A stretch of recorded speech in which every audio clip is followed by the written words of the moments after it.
Nous vous racontons maintenant l'histoire à peine croyable d'un couple de septuagénaires arrêtés sur la Côte d'Azur à Toulon. Ils étaient en possession d'1 kilo de stupéfiants dissimulés dans des boîtes de biscuits apéritifs. C'est l'enquête de ce 20h. Florence de Juvigny, Tristan Vartagnan et Henri-Paul Amar.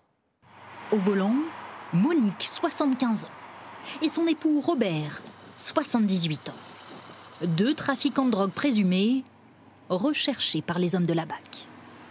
Il est 13h30 dimanche. Les forces de l'ordre surveillent une voiture. Selon un renseignement, elle serait liée à un trafic de drogue. Arrestation des septuagénaires. Dans le véhicule, quelques provisions.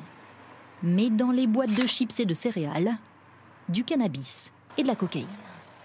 Et de nouvelles découvertes chez la fille du couple, là où ils séjournent.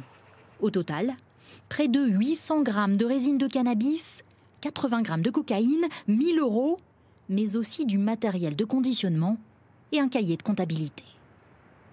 À cet âge-là, ils vendaient... Vous verriez à 70 ans vendre de la drogue? Non, pas du tout, parce que je sais les représailles après. Hein. Rien m'étonne en ce moment, avec toute la crise qu'il y a en ce moment. Face aux enquêteurs, Monique raconte. Dans un bar, il y a quelques semaines, un homme Lacoste, explique-t-elle, lui propose de vendre des stupéfiants via le réseau social Snapchat. De l'argent facile, elle accepte. Une dizaine de ventes et de livraisons en quelques semaines, avec l'aide de leur fille pour certaines. Tout d'une PME familiale, l'âge comme couverture. Les trafiquants se disent en mettant un petit couple de jeunes, ou alors 2 filles de 20 ans, un couple de septuagénaires. On va dire au niveau du contrôle, vous allez moins contrôler un couple de septuagénaires qui revient de vacances ou qui va acheter son pain, plutôt qu'un jeune, on va dire peut-être originaire des cités ou autre. Ce soir, le couple et leur fille sont sortis de garde à vue. Monique et Robert sont convoqués devant le procureur de Toulon en février.